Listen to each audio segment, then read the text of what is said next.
नमस्कार किसान भाइयों, स्वागत है आपका हमारे YouTube चैनल आधुनिक खेती पर। आज हम बात करेंगे सरसों की खेती में पहली सिंचाई एवं पहली सिंचाई के बाद दिए जाने वाले खाद एवं उर्वरक की।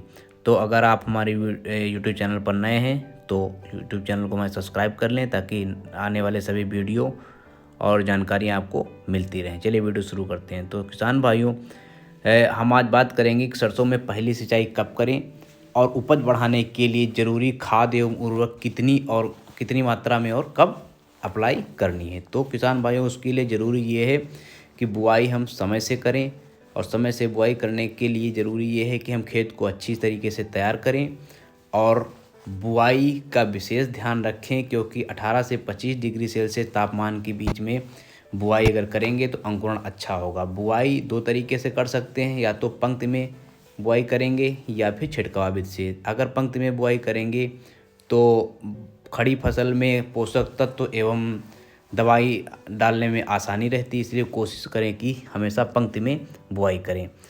तो किसान भाइयों, क्योंकि आज के सेशन में बात करने वाले हैं सिंचाई पर, तो अगर हमने अपनी फसल को पंक्ति से बुआई की है और फव्वारा विधि से सिंचाई उपलब्ध है तो लगभग 25 से 30 दिन में पहली सिंचाई हम आसानी से कर सकते हैं। बलुई दोमट मिट्टी है तब भी 25 से 30 दिन में आसानी से सिंचाई हम कर सकते हैं। ज़्यादा छोटे पौधे में सिंचाई करेंगे तो पौधे मरने की संभावना ज़्यादा रहती है।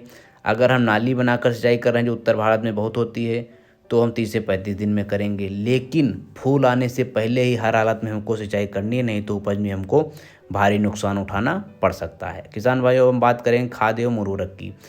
तो पहले सिंचाई के बाद लगभग 30 से 40 किलोग्राम यूरिया प्रति एकड़ डालनी है, क्योंकि अगर यूरिया हम डालेंगे तो हमको पौधे में अच्छे रिस्पांस देखने को मिलेंगे।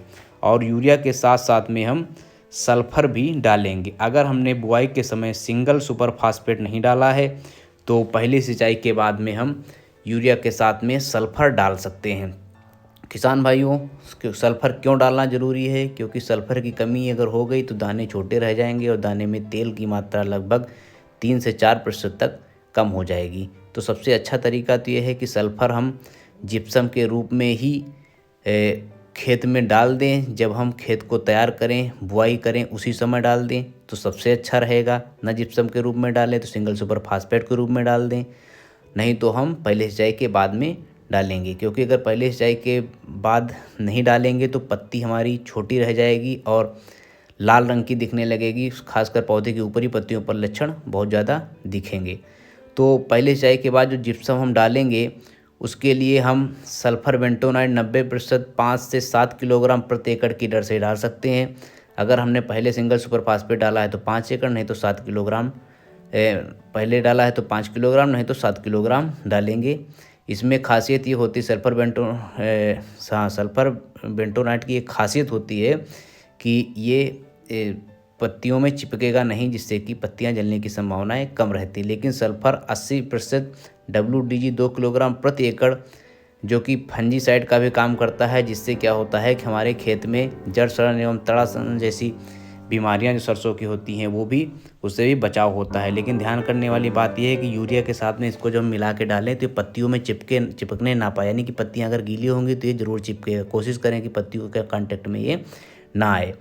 तो किसान भाइयों, ज़रूरी सबसे ये है कि हम सल्फ़र को ज़रूर डालें। वो जिप्सम के रूप में डाल सकते हैं, सिंगल सुपर फास्फेट के रूप में शुरू में डाल सकते हैं, नहीं तो सल्फर बेंटोनाइट के रूप में हम खड़ी फसल में सिंचाई के बाद, पहले सिंचाई के बाद डाल सकते हैं। अगर सल्फर अच्छे से पड़ा है तो दाना बड़ा होगा और दाने में तेल की मात्रा भी 3 से 4% तक अधिक होगी और उपज में लगभग 20 से 25% तक की वृद्धि देखने को मिलेगी। एक रिसर्च के अनुसार जब एक खेत को 2 भागों में बांटा गया, जिसमें आधे खेत में हमने देखा कि सल्फ़र नहीं डाला गया, तो उसमें लगभग जो फसल थी उसमें तेल 38.46%, जबकि जिसमें 45 किलोग्राम प्रति हेक्टेयर की दर से सल्फ़र डाला गया तो उसमें 40.40% उसके दाने में तेल देखा गया। और उपज में देखा जाए तो कुल तेल की मात्रा में लगभग हेक्टेयर के हिसाब से 60 किलोग्राम तेल की मात्रा ज़्यादा निकली, जिसमें 45 किलो प्रति हेक्टेयर की दर से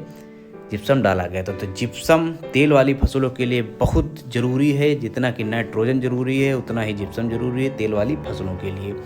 अगर हमने शुरू में नाइट्रोजन नहीं दे पाए हैं, क्योंकि गेहूं की फसल उसी टाइम होती है, चना मटर भी होती है, तो नाइट्रोजन की कमी हो जाती है, यानी कि यूरिया और डीएपी की कमी हो जाती है, हमको मिल नहीं पाती, शॉर्टेज हो जाती है। ऐसी कंडीशन में हम NPK 19-19-19 को 0.5 से 1% तक का घोल बनाकर पहली सिंचाई के 8 से 10 दिन बाद हम छिड़काव कर सकते हैं। NPK जो होगा इसमें 19-19-19% होगा, तीनों पोषक तत्व, इसके छिड़काव कर सकते हैं। इससे भी पत्तियां जो है गहरी हरे रंग की होंगी और फूल ज़्यादा आएंगे और फलियां ज़्यादा बनेंगी, अंततः उपज अच्छी होगी। तो इसके लिए सबसे ज़रूरी ये है कि कभी भी हम फूल आते समय सिंचाई ना करें।